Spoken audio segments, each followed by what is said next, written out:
উত্তর দিনাজপুরের গোয়ালপুকুরে শুট আউটের ঘটনা। পাঞ্জিপাড়ার নিয়ামতপুরে গুলিবিদ্ধ 2 বাইকে করে আসা দুষ্কৃতীদের গুলিতে জখম 2 যুবক। কথা বলবো চঞ্চল, প্রতিনিধি রয়েছেন সঙ্গে। চঞ্চল, এই শুট আউটের নেপথ্যে কি?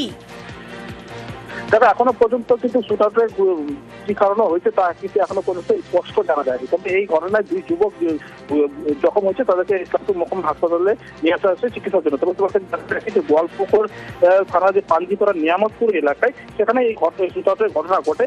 যারা জখম হচ্ছে তাদের নাম হচ্ছে মাহফুজ আলম এবং মোহাম্মদ পাড়া। এই 2 যুবক কিন্তু গিয়েছিল মজলিসপুর এলাকায় কাজে, এবং সেখান থেকে বাড়ি ফেরার পথে দুষ্কৃতী বাইকে করে পিছন দিক দিয়ে গুলি করে পালিয়ে যায়। এই ঘটনায় 2 যুবক গুরুতরভাবে জখম হয়েছে, তাদের হাতে গুলি লেগেছে এবং তাদের উদ্ধার করে ইসলামপুর মহকুমা হাসপাতালে নিয়ে আসে। তবে কি কারণে এই দুষ্কৃতীরা তাদেরকে লক্ষ্য করে গুলি চালালো তা এখনো পর্যন্ত স্পষ্ট জানা যায়নি। তবে ঘটনা दोनों बाइक में आ रहे थे और 2 आदमी बाइक में और वो भी आ रहे थे। हम लोग ध्यान के पीछे थे, उसने गोली मार दी।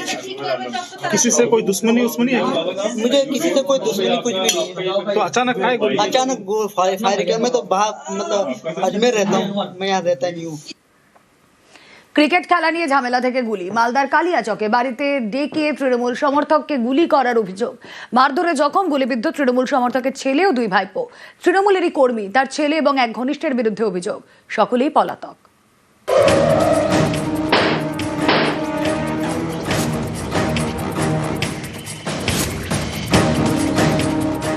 ক্রিকেট খেলা নিয়ে ফার্স্টে গন্ডগোল হয় বাচ্চা কাসিম লগরের লোকগুলো এসে থ্রেট দিয়েছিল একদিন 3-4 দিন আগে, পেস্তুল নিয়ে গুলি করে দিব।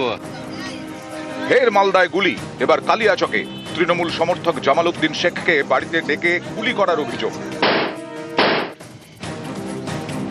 বন্দুকের বাট দিয়ে জামাল উদ্দিনের ছেলে শামীম শেখকে মারধরের অভিযোগ।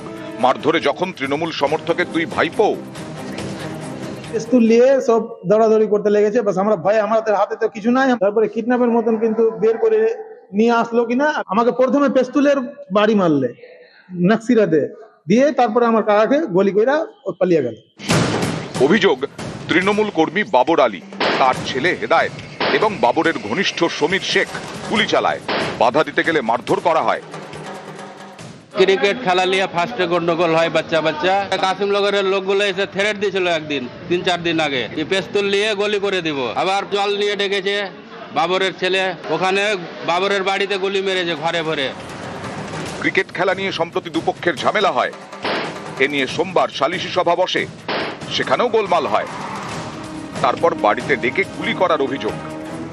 যে মীমাংসা করার জন্য হয়তো একটা কিছু করতে গেছিল, গোলাগুলি হয়ে গেছে। ঠিক আছে, আমরা স্ট্যান্ডে ছিলাম, বাইকে করে নিয়ে এসছে, আমাদের নিজের গাড়ি ছিল, গাড়ি থেকে তুলে নিয়ে চলে এসেছে।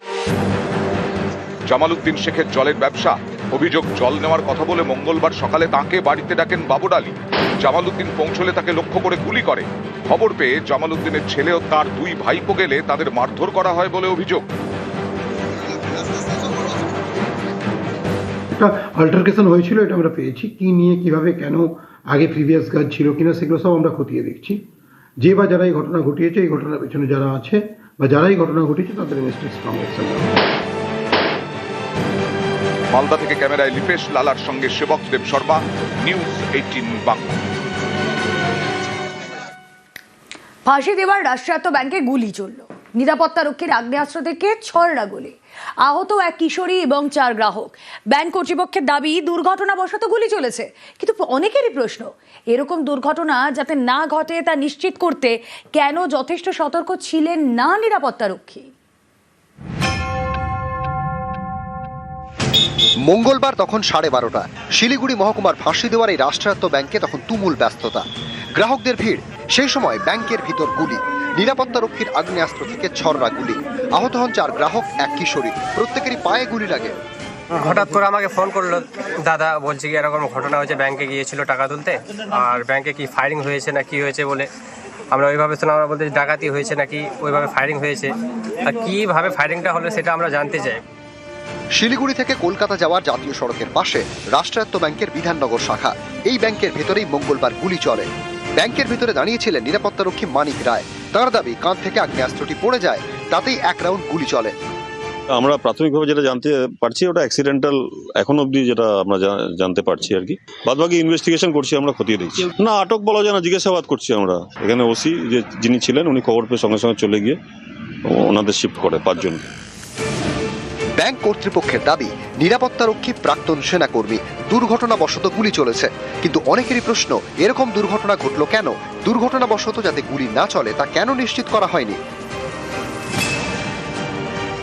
রিটায়ার করার পরে ব্যাংকে অ্যাপ্লাই করে তারা চাকরি পায়। যাদেরকে নিয়েছে সে ট্রেনিং প্রাপ্তই। এখন ব্যাংকে কাজ করতে গেলে অনেক কিছু দেখে শুনে কাজ করতে হয়। যারা আমগার্ড থাকেন তাদের খুব সতর্ক থাকা উচিত এবং অসতর্ক থাকার জন্যই এই ঘটনাটা ঘটেছে। শিলিগুড়ির ফাঁসি দেওয়া থেকে বিশ্বজিৎ মিত্র, নিউজ 18 বাংলা।